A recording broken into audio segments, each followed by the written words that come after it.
Hello everyone, welcome back to my channel. Hi అండి. ఈరోజు మనం తయారు చేయబోతున్నది గ్రామీణ సువాసనతో అమ్మ చేతి రుచితో ఆరోగ్యానికి ఎంతో మేలు చేసే బెల్లం సున్నుండలు. చలికాలంలో కానీ పండుగల సమయంలో కానీ చిన్నపిల్లల నుంచి పెద్దవాళ్ళ వరకు అందరికీ నచ్చే స్పెషల్ రెసిపీ ఇది. మరి ఇంట్లోనే పర్ఫెక్ట్ బెల్లం సున్నుండలు ఎలా చేయాలో స్టెప్ బై స్టెప్గా చూద్దాం పదండి.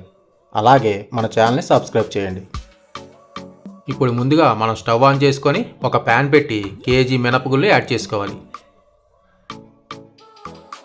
మినపగుళ్ళు యాడ్ చేసిన తర్వాత స్టవ్ని మీడియం ఫ్లేమ్లోనే ఉంచి అలా కలుపుతూ ఫ్రై చేసుకోవాలి.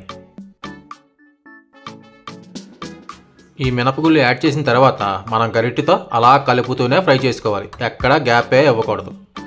అలా కలపకుండా వదిలేస్తే మినపగుళ్ళు అడుగున మాడిపోతూ ఉంటాయి. అందుకని స్టవ్ని మీడియం ఫ్లేమ్లో ఉంచి అలా మినపగుళ్ళు లోపలి వరకు ఫ్రై అయ్యేదాకా కలుపుతూ ఫ్రై చేసుకోవాలి. ఇలా కలుపుతూ మినపగుళ్ళు దోరగా ఫ్రై అయ్యే వరకు ఫ్రై చేసుకోవాలి.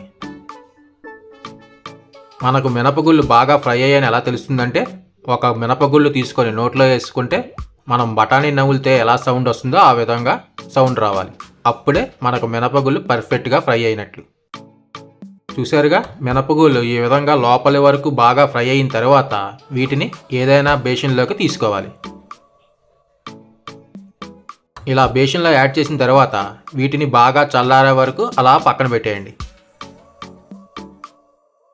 కానీ ఒకటి మాత్రం గుర్తుపెట్టుకోండి, మనం మినపగుళ్ళని ఫ్రై చేసే ప్రాసెస్ అంతా స్టవ్ని మీడియం ఫ్లేమ్లోనే పెట్టి అలా కలుపుతూ ఫ్రై చేసుకోవాలి. అలా కాకుండా హై ఫ్లేమ్లో పెట్టి ఫ్రై చేసుకుంటే మినపగుళ్ళు మాడిపోతాయి. చూసారుగా మన మినపగుళ్ళు ఎంత పర్ఫెక్ట్గా ఫ్రై అయ్యాయో. మన మినపగుళ్ళు కూడా బాగా చల్లారనియండి. ఇప్పుడు వీటిని కొంచెం కొంచెంగా మిక్సీ జార్లో వేసుకొని మరీ మెత్తగా కాకుండా కొంచెం బరకగా గ్రైండ్ చేసుకోవాలి. మనం మినపగుళ్ళని మరీ మెత్తగా గ్రైండ్ చేసుకుంటే మనం సున్నుండ తినేటప్పుడు మన నోట్లో ఉండలా కట్టేస్తుంది. అందుకని కొంచెం బరకగా గ్రైండ్ చేసుకోండి. చూస్తున్నారుగా, ఈ విధంగా గ్రైండ్ చేసుకుంటే సరిపోతుంది. ఇదే విధంగా మిగిలిన అన్ని మినపగుళ్ళని గ్రైండ్ చేసుకొని ఒక గిన్నెలో తీసుకోవాలి. ఇలా మినపగుళ్ళు గ్రైండ్ చేసి ఒక గిన్నెలో తీసుకున్న తర్వాత ఈ విధంగా మధ్యలో హోల్ చేసుకొని ఒక 1/2 కేజీ బెల్లం పౌడర్ని యాడ్ చేసుకోవాలి. మనకి ఈ బెల్లం పౌడర్ బయట మార్కెట్లో ఈజీగా దొరికేస్తుందండి. 1/2 కేజీ ప్యాకెట్లు, కేజీ ప్యాకెట్లో దొరుకుతుంది. కావాలంటే మనకి ఇన్స్టామార్ట్, స్విగ్గీలో కూడా అవైలబుల్ ఉంటుంది. ఇలా 1/2 కేజీ బెల్లం పౌడర్ యాడ్ చేసిన తర్వాత ఇదంతా ఒకసారి కలుపుకోవాలి. బెల్లం పౌడర్ మాకు దొరకలేదు అనుకునే వాళ్ళైతే 1/2 కేజీ బెల్లం తీసుకొని చిన్న ముక్కలుగా కట్ చేసుకొని ఈ మినపగుళ్ళతో పాటు గ్రైండ్ చేసుకుంటే సరిపోతుంది. ఇలా బెల్లం పౌడర్ అంతా కలిపిన తర్వాత ఒకసారి తీపి చూసుకోండి. ఏమైనా సరిపోలేదు అనుకుంటే యాడ్ చేసుకోవచ్చు. మా ఇంట్లో అయితే స్వీట్ ఎక్కువ తింటామండి, అందుకని ఇంకొక 1/2 కేజీ బెల్లం పౌడర్ యాడ్ చేసుకుంటున్నా. టోటల్గా 750 గ్రాముల బెల్లం పొడి యాడ్ చేసుకున్నాం. ఇప్పుడు ఒక గిన్నెలో 300 ml నెయ్యి యాడ్ చేసుకొని ఈ నెయ్యిని కొంచెం మరిగించుకోవాలి. నెయ్యి మరీ ఎక్కువ మరగాల్సిన అవసరం లేదండి.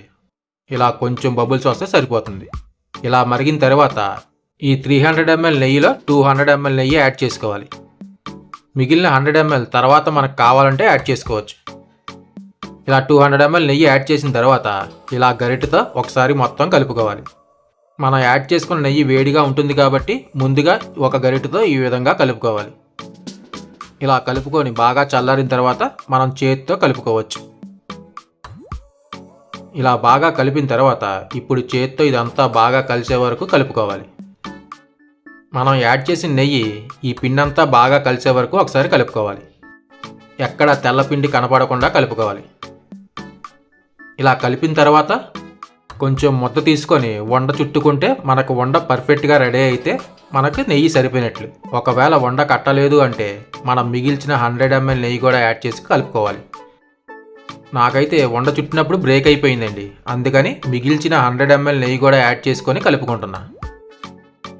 మనం సున్నుండలు ఎప్పుడు చేసుకున్నా నెయ్యి కొలత పర్ఫెక్ట్గా చెప్పలేం. ఎందుకంటే మనకు నెయ్యి ఎంత పడుతుందో మనకి వండ రెడీ అయ్యే దాన్ని బట్టి తెలుస్తుంది.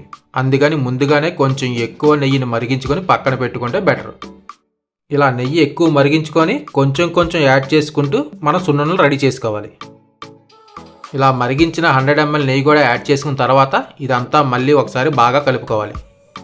ఇలా కలిపిన తర్వాత ఒక కొంచెం మొత్తం తీసుకొని ఈ విధంగా ఉండలాగా చుట్టుకోవాలి. చూసారా, మనకు సున్నుండ పర్ఫెక్ట్గా ఉండవుతుంది. ఇలా పర్ఫెక్ట్గా రెడీ అయితే మనకు నెయ్యి పర్ఫెక్ట్గా సరిపోయినట్లు. మనం టోటల్గా 300 ml నెయ్యి యాడ్ చేసుకున్నాం. ఈ విధంగా మనకు కావాల్సిన సైజులో మనం సున్నుండల్ని చుట్టుకోవడమే. చూసారా ఎంత పర్ఫెక్ట్గా రెడీ అయినాయో. ఇదే విధంగా మిగిలిన పిండి అంతని మనం రౌండ్గా సున్నుండలు చేసుకోవడమే. మనం మినపగుళ్ళని మరీ మెత్తగా గ్రైండ్ చేసుకోకుండా కొంచెం పలుకుగా గ్రైండ్ చేసుకుంటే మనం సున్నుండ తినేటప్పుడు నోటికి అంటుకోకుండా మినపగుళ్ళు బద్దలు పంటి కింద నలుగుతూ మన సున్నుండ ఎంతో టేస్టీగా ఉంటుంది. అంతేనండి, పిల్లలకి ఇష్టమైనవి, పెద్దవాళ్ళకి శక్తినిచ్చేవి, పండగలప్పుడు తప్పకుండా ఉండాల్సిన సాంప్రదాయ మిఠాయి రెడీ. మనం సున్నుండ రెడీ చేసిన తర్వాత ఈ విధంగా చేతిలో రోల్ చేసుకోవడం వల్ల మన సున్నుండ చాలా స్మూత్గా వస్తుంది. చూసారుగా ఎంత స్మూత్గా ఉందో. షాపుల్లో దొరికే లడ్డూల కంటే ఇంట్లో చేసుకున్న ఈ బెల్లం సున్నుండలు రుచి వేరే లెవెల్ అండి.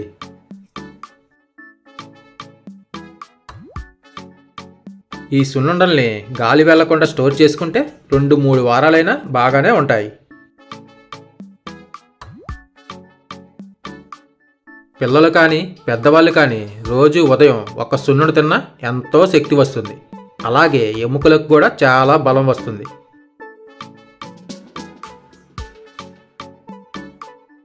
మరి చూశారు కదా ఈ బెల్లం సున్నుండల రెసిపీ. మీరు కూడా మీ ఇంట్లో ట్రై చేసి టేస్ట్ చేసిన తర్వాత రెసిపీ ఎలా వచ్చిందో నాకు కామెంట్ చేయండి. మరి వీడియో నచ్చితే ఒక లైక్ చేయండి, షేర్ చేయండి. మరీ ముఖ్యంగా మన ఛానల్ని సబ్స్క్రైబ్ చేయండి. మరో కొత్త రెసిపీతో నెక్స్ట్ వీడియోలో కలుద్దాం. అంతవరకు బాయ్.